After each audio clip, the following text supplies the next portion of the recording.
Hello everyone. Vector calculus के series में ये तीसरा वीडियो है और इस वीडियो में आज हम लोग पढ़ेंगे कि ग्रेडियंट क्या होता है।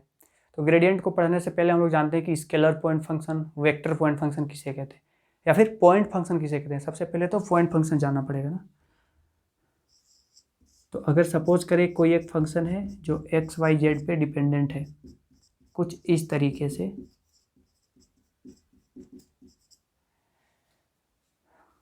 तो ये एक फंक्शन है जो एक्स पे भी डिपेंडेंट है, वाई पे भी डिपेंड कर रहा, जेड पे भी डिपेंड कर रहा। तो अगर ऐसा कोई फंक्शन हो जो एक्स वाई जेड तीनों पे डिपेंड करता हो तो ऐसे फंक्शन को बोलते हैं पॉइंट फंक्शन। ठीक, और ये पॉइंट फंक्शन स्केलर भी हो सकता है, वेक्टर भी हो सकता है। ठीक, तो जो स्केलर होता है उसको बोलते हैं स्केलर पॉइंट फंक्शन। यहाँ पे आई जे के नहीं लगा ना। ठीक, तो ये एक स्केलर है, इसे इस तरह से भी समझ सकते हैं। जैसे अगर इस फंक्शन का वैल्यू हम निकालें किसी पॉइंट पे, सपोज करें 1 to 1 पे इसका वैल्यू निकालेंगे तो क्या होगा, ये होगा 1 + 8 + 2 11। ठीक, तो ये एक स्केलर मिल रहा। तो इसीलिए इस टाइप का जो फंक्शन है इसे बोलते हैं स्केलर पॉइंट फंक्शन।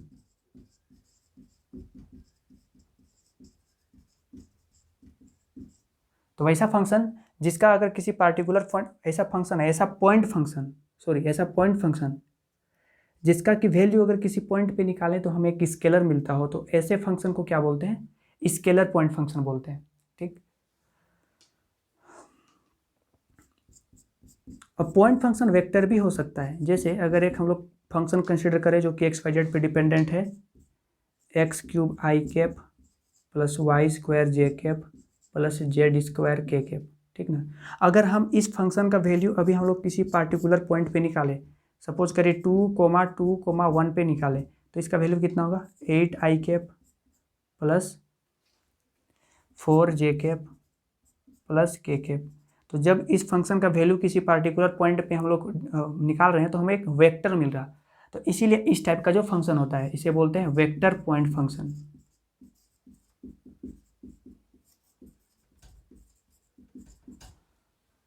मतलब कि ऐसा पॉइंट फंक्शन अगर जिसका वैल्यू निकालेंगे तो वो एक स्केलर मिलता हो तो उसको बोलते हैं स्केलर पॉइंट फंक्शन, और वैसा पॉइंट फंक्शन जिसका वैल्यू अगर किसी पॉइंट पे निकालते हो तो वो अगर वेक्टर मिलता है, एक वेक्टर मिलता है, तो उसे बोलते हैं वेक्टर पॉइंट फंक्शन। ठीक ना, तो ये था स्केलर पॉइंट फंक्शन और वेक्टर पॉइंट फंक्शन।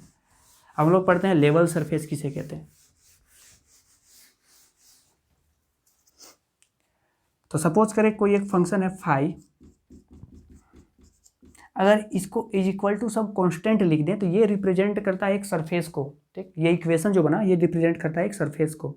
तो अगर सपोज करें ये सरफेस ये है, ठीक ना, अब इस सरफेस के हर एक पॉइंट पे मान लेते हैं ये एक पॉइंट है, ये एक पॉइंट है, ये एक पॉइंट है, इस पॉइंट पे भी इस फंक्शन का वैल्यू मान लेते हैं 3 है, इस पॉइंट पे भी 3 है, इस पॉइंट पे भी 3 है। तो ऐसा सरफेस जिसके हर एक पॉइंट पे इस फंक्शन का जो वैल्यू हो वो सेम हो, तो ऐसे सरफेस को बोलते हैं लेवल सरफेस। ठीक, जैसे अगर सपोज करें कि यहाँ पे एक सेंटर पे एक हम लोग पॉइंट चार्ज रखें और ये एक स्फीयर है, अगर ये एक स्फीयर है और ये जो पॉइंट चार्ज है इसके सेंटर पे रखा गया है, ऐसे एज्यूम करें, जिसका कि रेडियस क्या है, रेडियस इसका r है। ठीक, तो हम लोग को पता है कि जो पोटेंशियल होता है वो किसी पॉइंट पे किसी r डिस्टेंस पे पॉइंट चार्ज की वजह से वो क्या होता है, KQ/r होता है। अगर r डिस्टेंस पे हमें इस पॉइंट चार्ज की वजह से पोटेंशियल निकालना हो तो V = KQ/r होता है, जहाँ पे K क्या है, 1/4πε0। आप सबने ये क्लास 12th में पढ़ रखा होगा। तो अगर इस सेंटर से इस पॉइंट पे पोटेंशियल निकालना चाहें तो वो सपोज करें अगर V है तो यहाँ पे भी निकालेंगे तो पोटेंशियल भी ही होगा, यहाँ पे भी निकालें तो भी ही होगा। क्यों, क्योंकि रेडियस तो सेम है ना, ये भी रेडियस r है, ये भी रेडियस r है। तो इसका मतलब ये है कि इसके सरफेस पे कहीं पे भी पोटेंशियल निकाले सेंटर से तो पोटेंशियल हर जगह सेम होगा। ठीक, मतलब कि ये जो सरफेस हुआ, ये सरफेस क्या है, इक्वी पोटेंशियल सरफेस है, क्योंकि इस सरफेस के हर एक पॉइंट पे जो इस पॉइंट चार्ज के वजह से जो वैल्यू है, मतलब पॉइंट चार्ज की वजह से जो पोटेंशियल है वो क्या है, सेम है। तो ऐसे सरफेस को बोलते हैं लेवल सरफेस। अब हम लोग जानते हैं पार्शियल डिफरेंशिएशन, क्योंकि जब ग्रेडियंट पढ़ेंगे तो पार्शियल डिफरेंशिएशन का यूज होता है। ग्रेडियंट पढ़ेंगे या फिर कर्ल पढ़ेंगे या फिर डाइवर्जेंस। तो कर्ल और डाइवर्जेंस अगले वीडियो में हम लोग जानेंगे। इस वीडियो में हम लोग सिर्फ पढ़ेंगे कि कर्ल क्या ग्रेडियंट क्या होता है, और ग्रेडियंट को पढ़ने के लिए हमें पार्शियल डिफरेंशिएशन थोड़ा बहुत जानना पड़ेगा। ठीक, तो हम लोग सिर्फ इंट्रोडक्शन लेंगे, क्योंकि इसके बारे में जो पार्शियल डिफरेंशिएशन है इसको डिटेल से चैप्टर में पढ़ना भी है। तो सपोज करिए अगर कोई फंक्शन है, scalar point function X Y Z,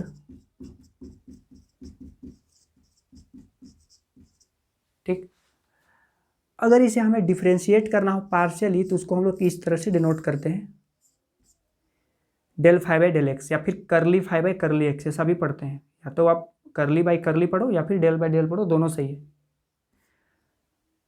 इसका मतलब क्या है कि अगर हम इस फंक्शन को जिस वेरिएबल के रिस्पेक्ट में डिफरेंशिएट कर रहे हैं उसको छोड़ के जितना भी वेरिएबल बच रहा है ना उसको एज ए कांस्टेंट ट्रीट करना है। मतलब कि अगर सपोज करें कि हमको इस फंक्शन को डिफरेंशिएट करना है विथ रिस्पेक्ट टू एक्स, ठीक, मतलब X square Y square plus Z square. Suppose करें कि एक फंक्शन है, इसको एक्स के रिस्पेक्ट में हमें पार्शियली डिफरेंशिएट करना है। इसका मतलब क्या है कि जो एक्स है जिसके रिस्पेक्ट में डिफरेंशिएट कर रहे हैं उसको छोड़ के जितना भी वेरिएबल है सबको एज ए कांस्टेंट ट्रीट करते हैं। जैसे अगर इसको एक्स के रिस्पेक्ट में डिफरेंशिएट करना होगा तो इसे भी करना पड़ेगा, इसे भी और इसे भी। तो अगर अलग अलग डिफरेंशिएट करें तो क्या होगा, del by del x x square, del by del X Y square plus del by del Z, del by del X Z square. तो क्योंकि एक्स के रिस्पेक्ट में कर रहे हैं तो ये वेरिएबल है तो इसका डिफरेंशिएशन हो जाएगा 2x, और यहाँ एक्स के रिस्पेक्ट में कर रहे हैं और यहाँ पे वाई स्क्वायर है तो इसको एज ए कॉन्स्टेंट ट्रीट करना पड़ेगा, और कॉन्स्टेंट का डिफरेंशिएशन क्या होता है, 0। सिमिलरली ये भी क्या हो जाएगा, 0। ठीक, मतलब कि अगर जिसके रिस्पेक्ट में हमें डिफरेंशिएट करना हो किसी पॉइंट फंक्शन को तो उसके जिसके रिस्पेक्ट में करते हैं उसे बस वेरिएबल के जैसा ट्रीट करेंगे, बाकी जितना भी वेरिएबल बचेगा सबको एज ए कांस्टेंट ट्रीट करना है। ठीक, यही होता है पार्शियल डिफरेंशिएशन। अगर सपोज करें इसे y के रिस्पेक्ट में अगर हम लोग को डिफरेंशिएट करना हो, ठीक, तो y के रिस्पेक्ट में डिफरेंशिएट कर रहे हैं तो x को भी एज ए कांस्टेंट ट्रीट करना पड़ेगा, z को भी एज ए कांस्टेंट ट्रीट करना पड़ेगा, सिर्फ y डिफरेंशिएट होगा तो इसका आंसर क्या हो जाएगा, 2y। ठीक, और अगर z के रिस्पेक्ट में करेंगे तो 2z हो जाएगा। ये भी आपको समझ में आ रहा हो। तो ये था पार्शियल डिफरेंशिएशन।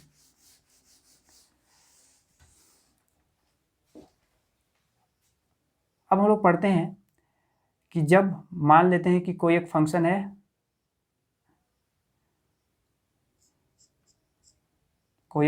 फाई, ठीक, तो अगर इसका चेंज निकाले हम लोग, चेंज निकाले इसका विथ रिस्पेक्ट टू टाइम, तो ये क्या होगा, ये होता है del phi by del x into D X by D T plus del phi by del Y into D Y by D T plus del phi by del Z into D Z by D T. ठीक, अगर इसको और आगे solve करेंगे तो क्या होगा, D phi, अगर डी टी को कॉमन निकाल लेके कैंसिल आउट कर दें तो ये होगा del phi by del x into D X plus del phi by del Y into D Y plus del phi by del Z into D Z. इसको बोलते हैं टोटल डिफरेंशियल कोफिशिएंट। तो ये भी हम लोग को इसका प्रॉपर प्रूफ है पार्शियल डिफरेंशिएशन में। तो जब पार्शियल डिफरेंशिएशन चैप्टर पढ़ना होगा तब इसका प्रूफ आप लोग को पता चलेगा, या फिर जब पढ़ेंगे तो देखेंगे भी। अभी के लिए बस इसको याद करके रखते हैं, इसे बोलते हैं टोटल डिफरेंशियल कोफिशिएंट। मतलब कि अगर जब कोई फंक्शन पॉइंट फंक्शन होगा, ठीक, उसमें अगर चेंज लिखना होगा तो हम लोग किस तरह से उसका चेंज लिखेंगे।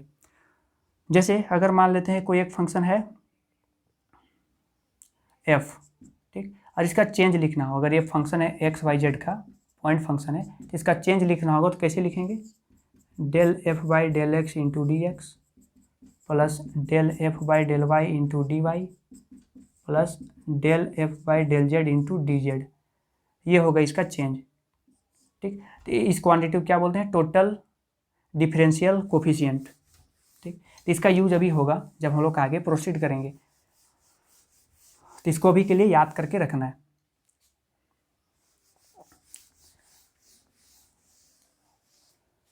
अब हम लोग पढ़ते हैं डेल ऑपरेटर के बारे में कि डेल ऑपरेटर क्या होता है। तो ऑपरेटर क्या होता है, जैसे 3 + 4 क्या होता है, 7। तो ये जो प्लस है ना ये ऑपरेटर है। इसी तरह से 3 × 4 ये भी क्या है, ऑपरेटर है। 3 - 4 ये भी क्या है, ऑपरेटर है।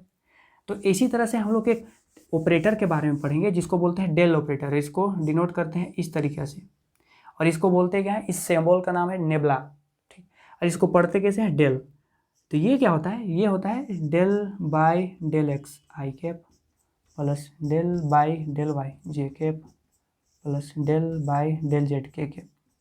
या फिर इसको इस तरीके से भी लिख सकते हैं, I del by del x plus J del by del y plus K del by del z. I अलग है, डेल बाय डेल एक्स अलग है, ठीक ना। इसको सेम समझ के बहुत को इसको जीरो कर देगा, इसीलिए इसको कन्फ्यूजन ना हो, तो इसीलिए आप इस तरह से भी समझ सकते हो। आप ऐसे लिखो या ऐसे लिखो, दोनों सही है, ठीक। तो ये एक क्या है, आई जे के, यहाँ पे एक आई जे के लगा है, तो हम लोग इसको बोल सकते हैं ये एक वेक्टर ऑपरेटर है। वेक्टर क्वांटिटी नहीं है, वेक्टर ऑपरेटर है, ठीक। तो ये हम लोग एक नया ऑपरेटर के बारे में जाने, इसे क्या बोलते हैं, वेक्टर ऑपरेटर बोलते हैं। तो जितना भी पॉइंट फंक्शन रहता है उसको हम लोग इसी ऑपरेटर के साथ डिफरेंशिएट करते हैं, यही ऑपरेटर लगा के डिफरेंशिएट करते हैं, ठीक। तो जब ये डेल ऑपरेटर, ये जो डेल ऑपरेटर है, ये तो एक वेक्टर ऑपरेटर है। तो अगर किसी वेक्टर को, या तो किसी वेक्टर को किसी स्केलर के साथ मल्टीप्लाई कर सकते हैं, या तो किसी वेक्टर को किसी वेक्टर के साथ मल्टीप्लाई कर सकते हैं। और जब वेक्टर और वेक्टर को मल्टीप्लाई करते हैं तो दो मल्टीप्लाई यहाँ पे पॉसिबल है, या तो क्रॉस प्रोडक्ट होगा या तो डॉट प्रोडक्ट होगा, ठीक। तो जब स्केलर फंक्शन को डेल ऑपरेटर के साथ मल्टीप्लाई करते हैं ना, यहाँ पे डॉट भी नहीं है, क्रॉस भी नहीं है, सिंपल मल्टीप्लाई है, ठीक ना। तो ये जो क्वांटिटी है इसको क्या बोलते हैं, ग्रेडियंट बोलते हैं। और ये जो इसे बोलते हैं डाइवर्जेंस, इसको इसे डिनोट करते हैं DIV। और इसको क्या बोलते हैं, कर्ल बोलते हैं, ठीक। तो डाइवर्जेंस और कर्ल के बारे में हम लोग अगले वीडियो में पढ़ेंगे। आज के वीडियो में हम लोग को यही पढ़ना है कि ग्रेडियंट क्या होता है। तो ग्रेडियंट का डेफिनेशन ये होता है, ठीक। इसका मतलब ये कि डेल ऑपरेटर क्या होता है, del by del x I cap plus del by del Y J cap plus del by del Z के कैप। इसको मल्टीप्लाई करना पड़ेगा 5 से। तो जब 5 मल्टीप्लाई होगा तो क्या होगा, del by del X 5 into I cap plus del by del Y 5 into J cap plus del by del Z 5 into K cap. तो जो शुरू में 5 था ना, वो तो एक स्केलर था, वेक्टर रहता था, हम लोग या तो डॉट या तो क्रॉस करते, क्योंकि ये एक स्केलर फंक्शन है ना, तो स्केलर फंक्शन को सिंपली मल्टीप्लाई किए। तो यहाँ पे देखिए, जब स्केलर फंक्शन पे हम लोग एक डेल ऑपरेटर अप्लाई करते हैं तो उसको वो वेक्टर बना देता है, ठीक ना। तो ये जो ग्रेडियंट है, ये क्या है, ग्रेडियंट। तो जब ग्रेडियंट एक वेक्टर बन जाता है, ये क्या है, एक वेक्टर क्वांटिटी है। जब हम लोग किसी भी फंक्शन का ग्रेडियंट निकालते हैं तो वो वेक्टर बन जाता है, ठीक। अब ग्रेडियंट किसी फंक्शन का कैसे निकालते हैं वो हम लोग पढ़ेंगे, और एक क्वेश्चन से सॉल्व करेंगे उसको।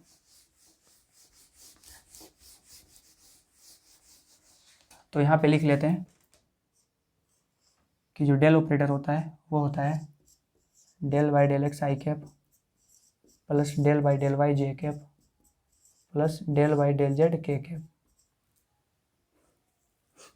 सपोज करें आपको एक फंक्शन है phi is equal to X Y plus 2yz plus 3xz, ठीक। अब हमें बोला गया कि इसका ग्रेडियंट निकाल के बताओ, find gradient of this function. तो कैसे निकालेंगे, ग्रेडियंट कैसे निकालते हैं, ग्रेडियंट का डिफिनेशन होता है ये, मतलब del by del x I cap plus del by del Y J cap plus del by del Z के कैप। इसको मल्टीप्लाई करना पड़ेगा 5 से, मतलब कि del by del x into 5 del by del Y del 5 by del Z के cap, ठीक। 5 को सबसे अंदर मल्टीप्लाई कर दिए। अब ये क्या होगा, जब 5 तो ये है, जब इस फंक्शन को x के रिस्पेक्ट में डिफरेंशिएट करेंगे, तो x के रिस्पेक्ट में डिफरेंशिएट करेंगे तो ये क्या हो जाएगा, ये हो जाएगा y, क्योंकि y कांस्टेंट है, x का डिफरेंशिएशन 1, और ये तो 0 हो जाएगा क्योंकि y और z दोनों कांस्टेंट हो जाएगा, क्योंकि इसको x के रिस्पेक्ट में कर रहे हैं। और यहाँ पे x है तो यहाँ पे 3 कांस्टेंट है और z कांस्टेंट है, और dx बाई डी क्या हो जाएगा, 1 हो जाएगा। तो ये इसका डिफरेंशिएशन ये हुआ। क्या ये समझ में आया, ये हम लोग किए हैं del by del X five की जगह में क्या रखे, x Y plus 2yz plus 3xz किए। तो जब ये डेल एक्स को इसके साथ डिफ्रेंशिएट करेंगे तो y होगा ना, क्योंकि y कांस्टेंट है, x और x तो 1 हो जाएगा। इसी तरह से ये तो पूरा कांस्टेंट हो जाएगा ना, क्योंकि x के रिस्पेक्ट में कर रहे हैं और यहाँ पे y और z है, तो ये सबको तो कांस्टेंट जैसे ट्रीट करना पड़ेगा, तो कांस्टेंट का डिफ्रेंशिएशन 0। और सिमिलरली ये, क्योंकि यहाँ पे 3 भी कांस्टेंट है और z भी कांस्टेंट है, तो x को x के साथ डिफ्रेंशिएट करेंगे तो क्या होगा, 1 हो जाएगा। तो इसीलिए इसका आंसर कितना आया, y प्लस 3z। इसी तरह से अगर आगे डिफ्रेंशिएट करें इसको y के रिस्पेक्ट में, तो कितना होगा, y के रिस्पेक्ट में करेंगे तो x कांस्टेंट है, बाहर निकल के dy बाई dy 1 हो जाएगा। इसी तरह से यहाँ पे कांस्टेंट क्या है, 2 कांस्टेंट है और z कांस्टेंट है, y का डिफ्रेंशिएशन 1 प्लस, ये तो पूरा कांस्टेंट हो गया ना, क्योंकि हम लोग y के रिस्पेक्ट में डिफ्रेंशिएट करना है और ये दोनों क्या है, एज ए कांस्टेंट ट्रीट होगा, तो ये 0 हो जाएगा। तो ये हुआ j कैप प्लस, अब z के रिस्पेक्ट में डिफ्रेंशिएट करना है तो ये 0, और यहाँ में से 2y कांस्टेंट है, z और z को डिफ्रेंशिएट करेंगे तो 1 हो जाएगा।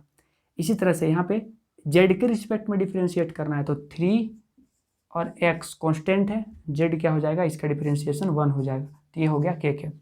अगर इसको सोल्व करें तो ये हो जाएगा y plus 3z I cap plus x plus 2z j cap plus 2y plus 3x k cap.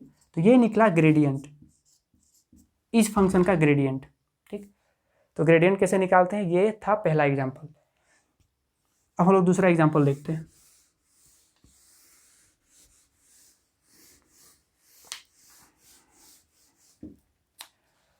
Suppose करें five is equal to given है log x square plus Y square plus Z square.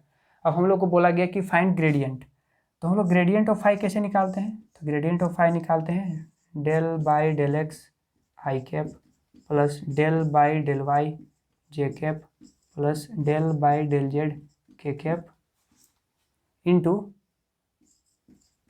log x square plus Y square plus Z square. अब ये log है, इसके साथ भी differentiate होगा, तीनों के साथ में, तो ये क्या होगा, del by del X log x square plus Y square plus Z square I cap plus del by del Y log x square plus Y square plus Z square J cap plus del by del Z log x square plus Y square plus Z square के cap, ये होगा। ठीक, अब जब इसे हम x के respect में डिफ्रेंशिएट करेंगे तो क्या होगा, log x का डिफ्रेंशिएशन क्या होता है, 1/x, यानी कि 1/x square plus Y square plus Z square. और अगर चेन रूल अप्लाई करेंगे तो एक्स स्क्वायर का फिर से डिफ्रेंशिएशन क्या हो जाएगा, 2x। ठीक, क्योंकि इसको डिफ्रेंशिएट करेंगे, इसका 0 हो जाएगा, इसका 0 हो जाएगा, ये हो गया I cap. Similarly log this, इसका क्या होगा, 1/x square plus Y square plus Z square, और क्योंकि इसको y के रिस्पेक्ट में डिफ्रेंशिएट करना है तो ये तो इसका डिफ्रेंशिएशन 0, इसका डिफ्रेंशिएशन 0, और y का क्या हो जाएगा, 2y। सिमिलरली इसका क्या होगा, 1/x square Y square plus Z square into Z के रिस्पेक्ट में करना है तो इसका डिफ्रेंशिएशन 0 पार्शियली, और इसका भी पार्शियल डिफ्रेंशिएशन 0 y का, और z का क्या हो जाएगा, 2z हो जाएगा, क्योंकि z के रिस्पेक्ट में कर रहे हैं तो ये तो कांस्टेंट है, इसका डिफ्रेंशिएशन 0 हो जाएगा। तो अगर इसमें से निकाले तो यहाँ पे 2 2 2 सब में से कॉमन है, 2 कॉमन निकालेंगे तो क्या होगा, एक्स आई कैप प्लस वाई जे कैप प्लस जेड के cap divided by X square plus Y square plus Z square. ये है ग्रेडियंट ऑफ फाई का वैल्यू। ठीक, कभी कभी यहाँ वेक्टर साइन लगाया भी नहीं रहता, तो अब हम लोग को अंडरस्टूड रहता है कि एक वेक्टर ऑपरेटर है, तो वेक्टर लगाएं या फिर ना लगाएं, अगर शुरू में लगाया गया है तो सब में लगाना पड़ेगा। ठीक, तो ये था सेकेंड क्वेश्चन। अब हम लोग थर्ड क्वेश्चन करते हैं।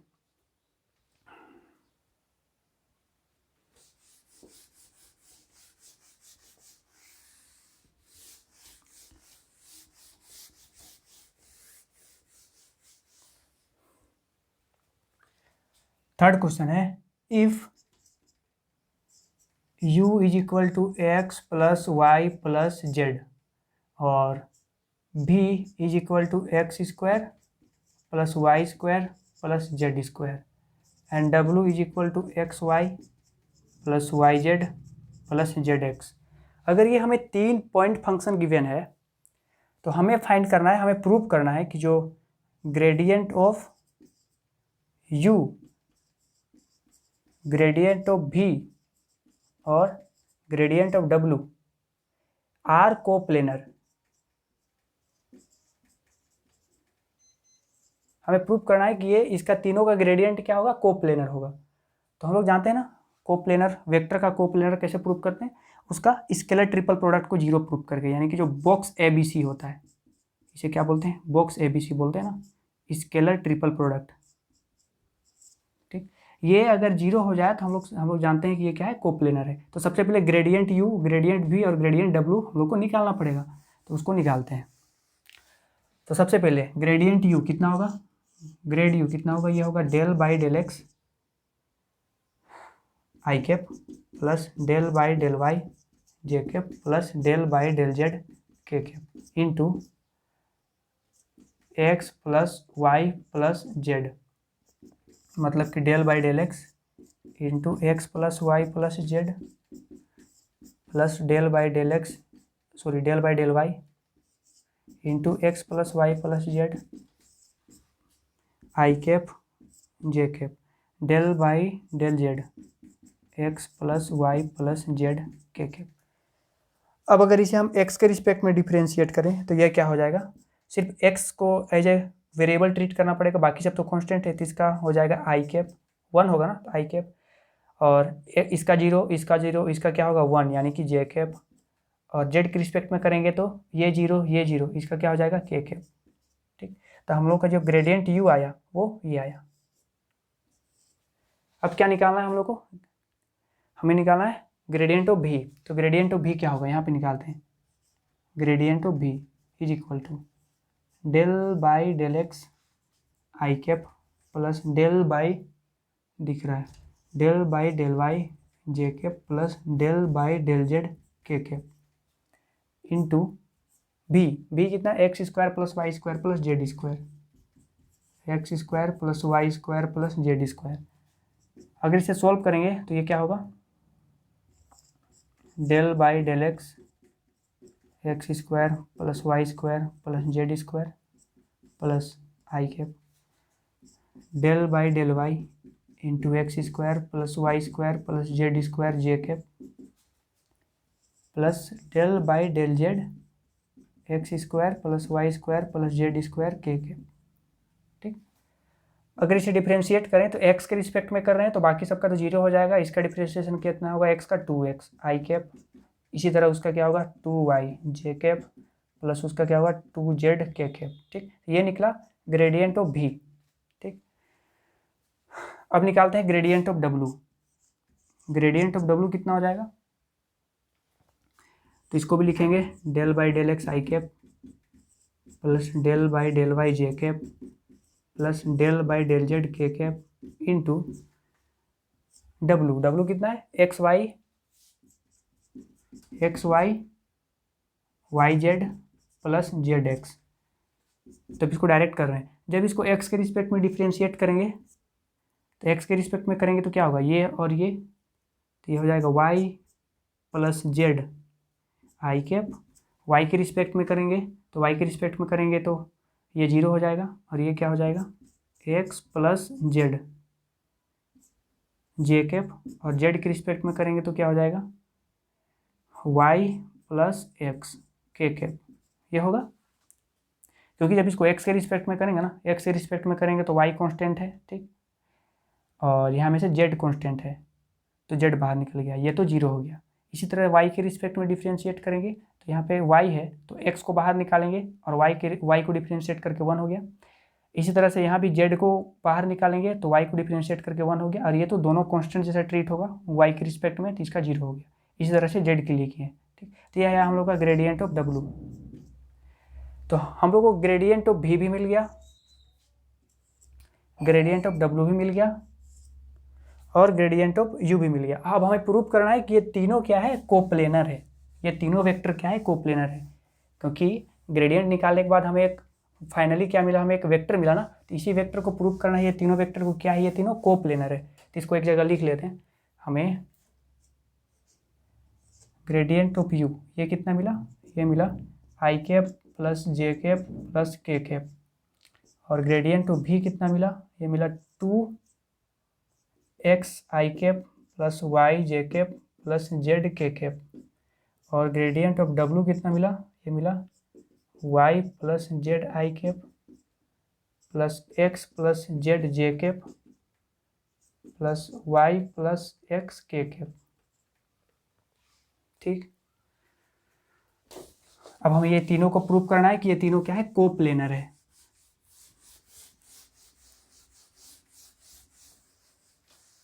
अब तीनों को कोप्लेनर कैसे प्रूव करेंगे, तीनों का स्केलर ट्रिपल प्रोडक्ट को जीरो कर देना है। ठीक, तो स्केलर ट्रिपल प्रोडक्ट इसको कैसे निकालते हैं, इसको डिटर्मिनेंट से निकालते हैं। मतलब कि अगर u ग्रेडियंट ऑफ v और ग्रेडियंट ऑफ w का स्केलर ट्रिपल प्रोडक्ट अगर जीरो कर देंगे तो हम लोग का कोप्लेनर प्रूव हो जाएगा। तो ये क्या होगा, ये होगा 1 1 1। और इसका कोफिशिएंट कितना है, 2x 2y 2z। और इसका कोफिशिएंट कितना है, y plus z x plus Z और y प्लस एक्स।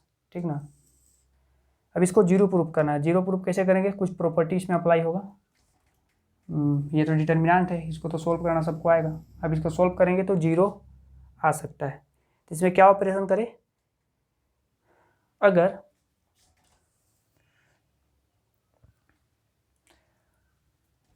R2 को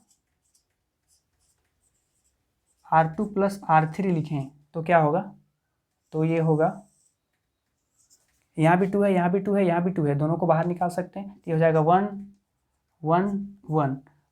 अगर R2 को क्या करना है, R2 और R3 को जोड़ के लिखेंगे तो ये क्या हो जाएगा, x plus Y plus z. यहाँ भी हो जाएगा x plus Y plus Z और यहाँ भी हो जाएगा x plus Y plus Z. और ये क्या है, y plus z, x plus Z और ये y प्लस एक्स।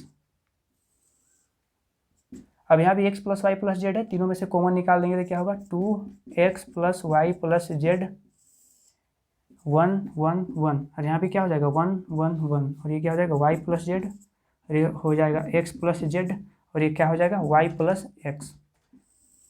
तो क्योंकि इसका तो ये तो जीरो हो जाएगा, क्योंकि अगर दो रो या फिर कॉलम 1 हो जाता है तो उसका डिटर्मिनेंट का वैल्यू कितना होता है, जीरो होता है। ये हमने क्लास 12 में सब में पढ़ रखा होगा। तो ये कोप्लेनर प्रूव हो गया। ठीक ना, ये था सेकेंड क्वेश्चन।